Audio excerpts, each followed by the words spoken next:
রাষ্ট্রে ৬টি বিভাগ সংস্কারের জন্য কমিটি করেছে সরকার, কিন্তু সেই সংস্কারের ফল পেতে হলে দরকার রাজনৈতিক দলগুলোর ভেতরে সংস্কার, নয়তো রাষ্ট্রীয় সংস্কারের ফল পাওয়া কঠিন হবে। বিশ্লেষকরা বলছেন, রাজনীতি পরিশুদ্ধ করতে সবার আগে প্রয়োজন সংবিধানের সংস্কার। আরও জানাচ্ছেন প্রণব চক্রবর্তী। গণতন্ত্র পুনরুদ্ধার এবং সংস্কারের প্রশ্নে সরকার গঠনের পর রাজনৈতিক দলগুলোর সাথে কয়েক ধাপে বৈঠক করেছেন প্রধান উপদেষ্টা ডক্টর মোহাম্মদ ইউনূস। সংস্কারের ক্ষেত্রে কমিশন গঠনের প্রক্রিয়ার বিষয়টিও জাতির উদ্দেশ্যে ভাষণে জানিয়েছেন প্রধান উপদেষ্টা। আমরা প্রাথমিকভাবে 6টি কমিশন গঠন করার সিদ্ধান্ত নিয়েছি। রাজনৈতিক দলের নেতারা বলছেন, রাজনৈতিক দলে যে সংস্কার তা হতে হবে গণতন্ত্র রক্ষায়। রাজনৈতিক দলের ভেতর সংস্কার তো বেশি প্রয়োজন। আমি একটা দল করি, আমার দল আমি আমার মতো করবো, এখানে আপনি কিছু বলবেন কেন? আপনার কথা মতো আবার চলতে বেশি রকম তো কথা নয়।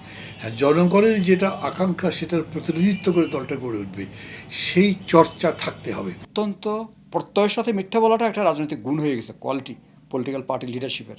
তাহলে আমরা ওখান থেকে বেরিয়ে আসতে হবে। এই জন্য একটা কাজ আমাদের পলিটিক্যাল পার্টিগুলো নিজেদের থেকে করেন, খুব ভালো হয় এটা। যিনি পার্টি মিছিলে চলে গেলেন ইনি পার্টির সদস্য নো, মিছিলে বহু রকমের লোক যায়, কিন্তু আপনার পার্টির রেজিস্টার্ড মেম্বার কত, যারা রেগুলার পার্টিকে চাঁদা দেয়, তাহলে এটাই আপনি জেনুইন বোনাফাইড মেম্বার। তারা 250-টিরও বেশি ডিজাইন অপশন নিয়ে ওয়ালটন স্মার্ট ফ্রিজ, বোঝে আপনার প্রয়োজন। তবে রাজনৈতিক বিশ্লেষকরা সংবিধান সংস্কারে দিচ্ছেন বেশি গুরুত্ব।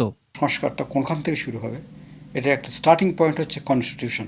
সংবিধানের যখন বেসিক জায়গায় ঠিক করবেন আপনি, ওই আলোকে কিন্তু নির্বাচন ঠিক হবে, আইনসভা ঠিক হবে, পলিটিক্যাল পার্টিও ঠিক হবে। আমাদের সংবিধানে রাজনৈতিক দল সম্পর্কে কোনো কথা নেই, একটু আছে খালি এইরকম হইবে, এটা কিন্তু কোনো আলাদা রাজনৈতিক দল নিয়ে কোনো কথা নেই।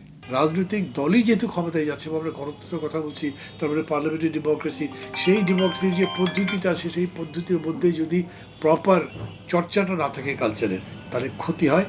তারা বলছেন, সংস্কার বা সংরক্ষণ যাই হোক, তা যেন হয় দেশের কল্যাণ মাথায় রেখে।